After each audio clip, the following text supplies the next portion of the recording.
Hey, welcome to the podcast where I discuss the origins of all sorts of things. I'm your host, Danny Payne, and this is On the Origin of Everything.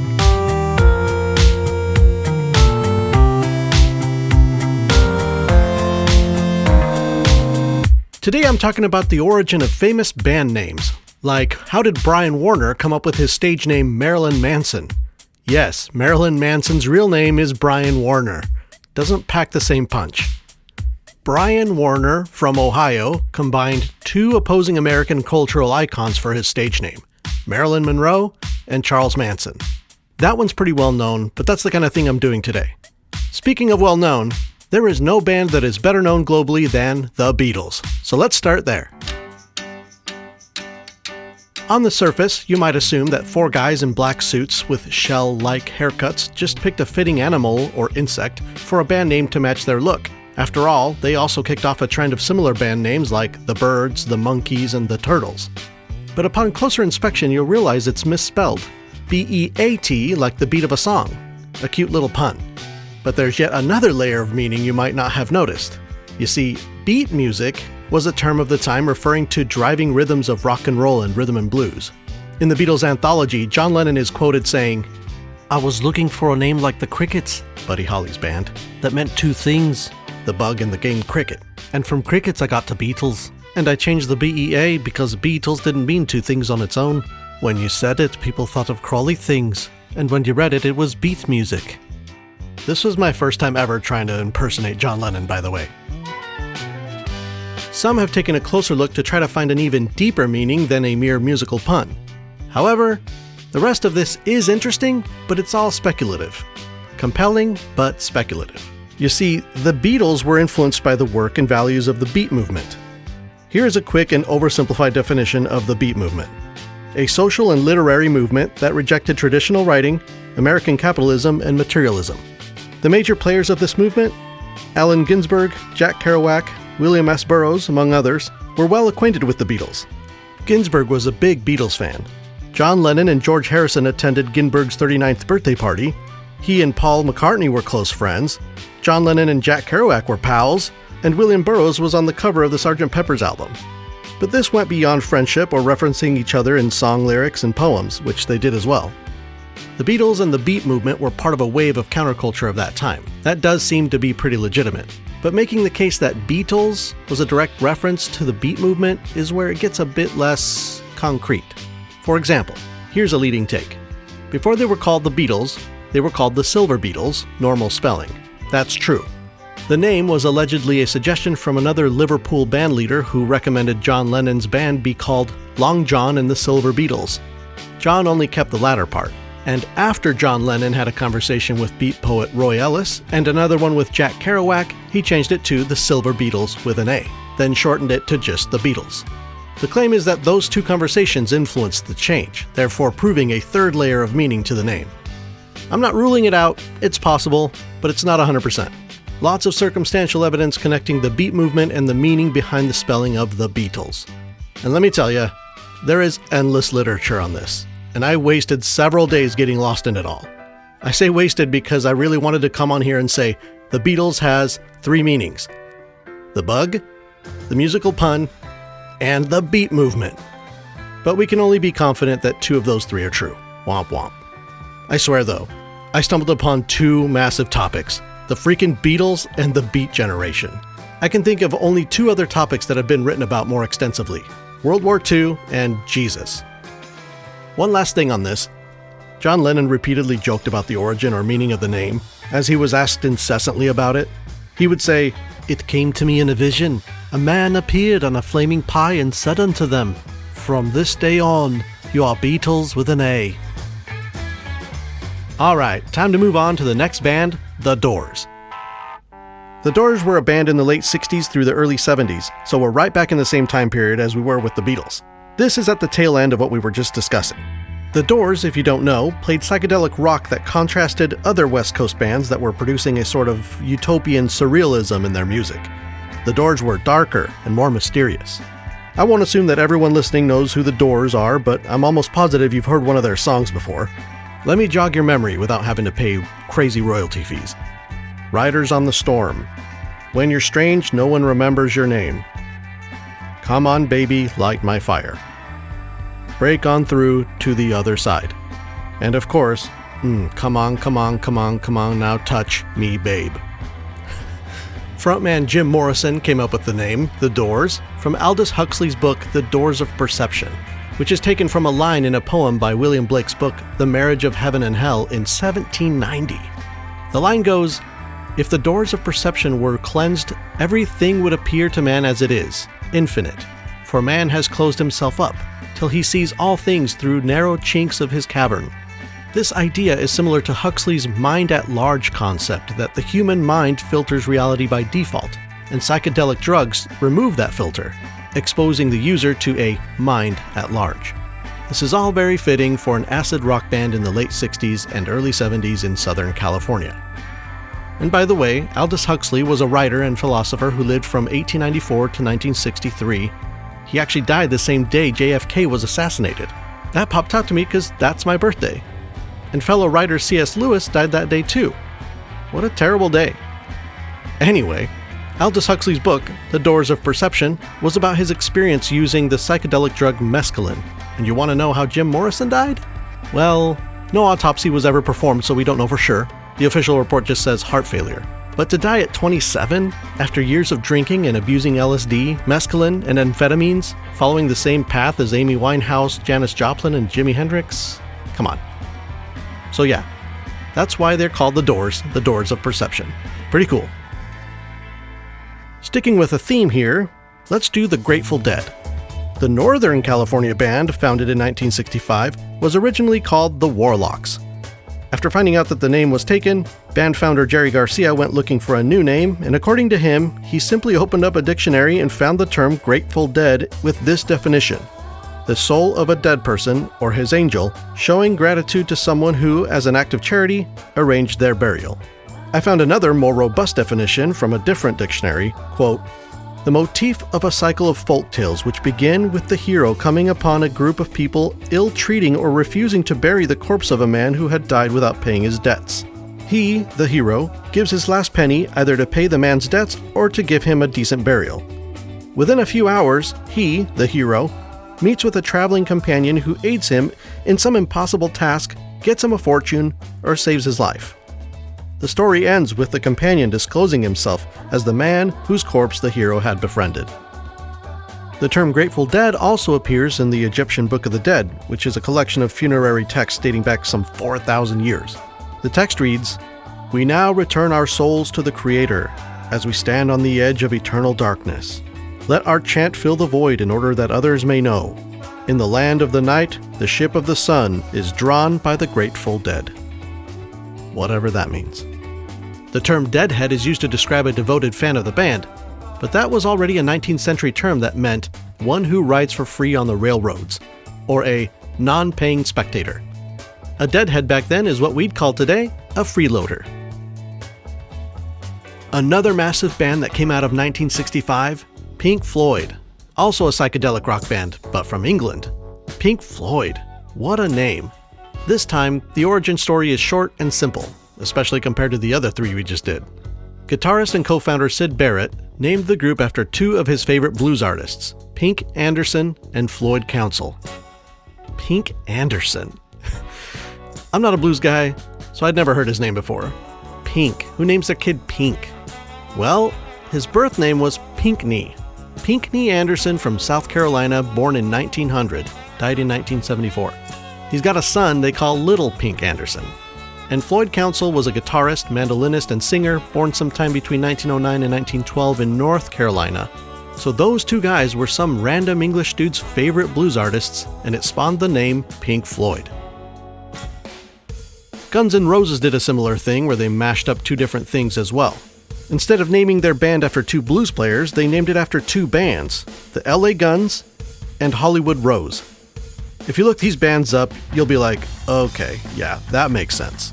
Both were glam rock bands in LA that sounded a lot like Guns N' Roses, but that's because they weren't just two other bands, they were precursors to Guns N' Roses. LA Guns was started by Tracy Guns, who also ended up joining Hollywood Rose later. And Hollywood Rose's lineup had Axl Rose, Slash, and Izzy Stradlin. famous members of Guns N' Roses. So basically, LA Guns and Hollywood Rose merged into one band. Kind of. This was like trying to figure out an incestuous family tree. It was 1983 for LA Guns and Hollywood Rose, and Guns N' Roses became a band in 1985, just to give you some dates in case you weren't around for the glam rock trend. Alright, Creedence Clearwater Revival. What a tongue twister. And what does it mean?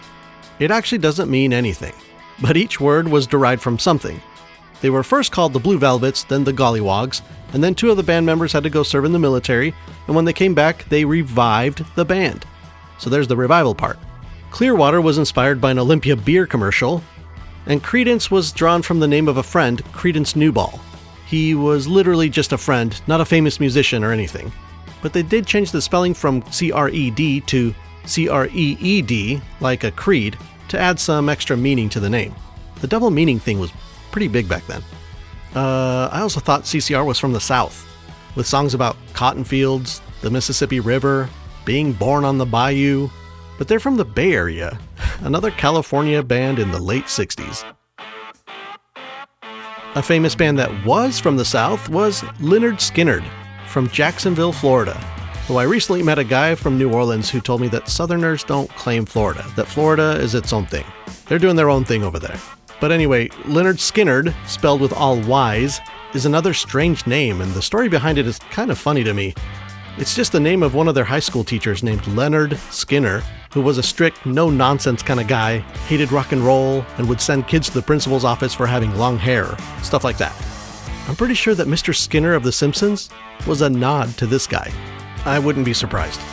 So yeah, to name your southern rock band after that guy was sort of a defiant jab at authority. This was 1964. It's like the whole country was rebelling against the status quo. These baby boomers really threw a tantrum, didn't they? How about Iron Maiden? An Iron Maiden is a torture device that probably never existed. It's the casket with all the spikes. You've seen illustrations of it, I'm sure. When they closed the casket, the spikes would pierce the person in there and they'd slowly bleed out. For a heavy metal band in the 70s, this is a great band name. The Foo Fighters. What is a Foo? Former drummer of Nirvana, Dave Grohl, had just recorded an entire album by himself, the album that would be his new band's first of many. But what would he call his band? He had been fascinated by accounts of UFO sightings, and he found the term Foo Fighter in a UFO book. It was a term used by the United States Air Force during World War II to refer to an unidentified flying object. It's what UFOs were called before they were called UFOs. But why Foo Fighter? The pilot that saw lights inexplicably moving in the sky was the first to use the term Foo Fighter to label the mysterious flying objects, and he got that term from a comic strip called Smokey Stover, a firefighter who drove a fire truck that he called the Foo-mobile. Foo was just a word the comic writer Bill Holman saw on the bottom of a jade figurine in San Francisco's Chinatown. Super random. But he used Foo a lot in his comic strip. It was sort of a motif for the cartoon. Like, instead of calling himself a firefighter, he called himself a Foo Fighter on his Foo-mobile. So that's where the pilot who was witnessing strange lights or strange aircraft got the idea, in the moment, to just call them something nonsensical like Foo Fighters. The Air Force just kept using that term, and it showed up in a UFO book Dave Grohl was reading. He could have gone with Foo Fighter, but he wanted the name to sound like there was a whole band, not just him. So Foo Fighters it is. Great band, great name, and great origin story. I could do this all day, but let's end part 1 here. I think I'll have to do a round 2 of this sometime to cover more bands that weren't from the 60s or 70s. After this short break, we'll jump right back into that time period though. Part 2 is coming up, don't go anywhere.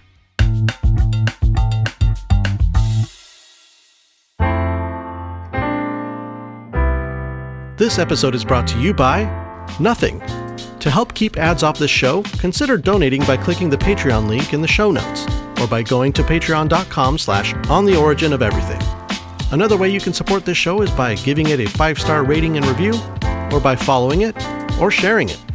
Let's build a community of people that are curious and always learning. Now, back to the show. Part 2 is on Woodstock. Most of you have probably heard of Woodstock, but I don't want to assume everyone knows everything about everything, otherwise what would be the point of this podcast? So, Woodstock was a 3-day music festival in 1969 that made history. Why was it such a big deal, and why was it organized in the first place? The idea to put on this festival was the brainchild of 4 young dudes looking for an investment opportunity. By young, I mean 27 and younger, so pretty young. John, Joel, Artie, and Mike were responsible for organizing the most famous music festival probably ever, though I'm sure that wasn't their intended goal. They were just trying to make some money, not make history.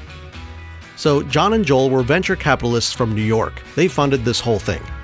Artie was vice president at Capitol Records, and Mikey had successfully organized the Miami Pop Festival just a year earlier that drew 40,000 attendees, making it the largest concert in history up to that point. These 4 guys formed the company Woodstock Ventures, named after the town in New York. But why there? Why Woodstock? Well, that's where Artie and Mike were scouting to build a new recording studio, a project that they eventually abandoned in favor of putting on a music festival instead. The town of Woodstock had, and still has, a rich art history, attracting artists of all kinds to frequent it as a sort of retreat. Only a couple hours drive from Manhattan, it already had a reputation of being a sort of bohemian art hub. It makes sense that if you're planning a music festival, you'd do it there, and also name it after the town that had an association with famous artists like Bob Dylan who lived there. But planning a music festival there didn't work out. The local community rejected the proposal out of fear of how many people it would attract. The 4 partners tried 2 other locations before landing on Bethel, New York, on a dairy farm owned by a Max Yasker, who agreed to rent out his land for this event. The other towns that passed on hosting the festival made that decision based on a projected attendance number of around 50,000 people. Well, good thing, because if they took objection to hosting 50,000 concert goers, they dodged a bullet the size of a bus. The actual number ended up being 500,000 people. How? Here's what happened. The first big-name band to sign on to play the festival was Creedence Clearwater Revival. That gave the event credibility, giving other famous groups confidence to join the bill too. 32 acts performed at Woodstock. Some of the notable ones were Santana, The Grateful Dead, The Who, Janis Joplin, Jefferson Airplane, and of course, Jimi Hendrix. This ended up being more than just a music festival. It was deeper than that. With the nation in the middle of the controversial Vietnam War and the ongoing civil rights movement, it was a period of protest and unrest. This festival offered people a way to escape, but also to express a message of love and peace. The official name of the festival actually wasn't Woodstock. It was billed as an Aquarian Exposition, 3 days of peace and music. Aquarian is in reference to the age of Aquarius, an astrological concept that is a whole thing. But in 1969, there was this popular idea going around that civilization was on the cusp of a new age, that the old age of Pisces was ending, and the new age of Aquarius was beginning. And it was interpreted to mean that the world was going to abandon its culture of greed and violence and enter into a new utopian chapter of peace, love, and harmony. That really didn't work out that way, did it? But that's a big reason why Woodstock was such a massive event, with the turnout being 10 times what they had originally anticipated. It was a defining moment in the counterculture movement of the 60s. And contrary to what you might assume, the 3-day festival ended up being remarkably peaceful. There were virtually 0 reports of violence. Woodstock 99, on the other hand. But was Woodstock profitable? The origin of the festival was a business venture, so how did it do? The short answer is, not great. They invested $3.1 million and only got back $1.8 million. Ouch. One ticket for the full 3 days was $18 and there were close to 500,000 attendees. That's $9 million right there. So what happened? Well, due to having to change the location of the event so many times, they booked the dairy farm very late in the game, only 1 month prior to showtime. They intended to charge for entry, but as droves of people started showing up 2 days early, the organizers hadn't had the fences up yet, they didn't have the ticket booths in place, and it became impossible to charge everyone for a ticket, so they had to pivot to a free entry concert. They only collected the sale of 100,000 or so pre-sold tickets, and then had to deal with refunds for the folks who couldn't get to the concert due to traffic jams. They also had to pay 32 bands to play, that wasn't cheap, and they had to helicopter in food and water for all those people. It was a mess. But what an amazing historical musical event. It captured the spirit of a generation, a collective expression of peace and love, and a powerful contrast to the political and civil unrest of that time. We have not seen anything like it since, and probably never will. That's all for today. I'm going to go put on some vinyl, listen to some Beatles, and maybe work on my own music later. Feeling kind of inspired after this. Until next time, so long. Research, music, and production was all done by Jezere Wilson. This podcast is listener-supported, owned and operated by Jez and myself, under the On the Origin of Everything, LLC, in the United States. All rights reserved. We can be reached via email at info@ontheoriginpod.com.